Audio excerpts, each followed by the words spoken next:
Alors dès le matin au Paris Game Week, le samedi, il y a un monde de folie. Alors il pleut pas mal quand même ce samedi et l'entrée presse est quand même beaucoup plus agréable. Il y a beaucoup moins de monde que l'entrée publique que vous pouvez voir ici où ils font la sécurité et ça entre à compte-gouttes, mais ça va assez vite. Alors les gens ils lèvent la main pour recevoir des goodies parce qu'ils distribuent en jetant les goodies au premier qui arrive à l'attraper. Franchement comparé aux autres jours, samedi c'est méga blindé. Donc si vous avez la possibilité, il vaut mieux venir à Paris Game Week des jours de la semaine que le week-end. Alors le Paris Game Week c'est aussi du sport en vrai avec un skatepark qui est installé et vous avez aussi là-bas du basketball.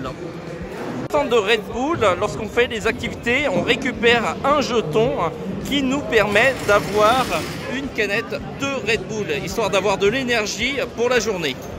Alors au loin sur la scène, vous avez Samuel Etienne qui est hyper connu sur Twitch et donc il est en train de présenter la scène et il y a plein d'événements qui se déroulent durant cette scène tout au long du Paris Game Week.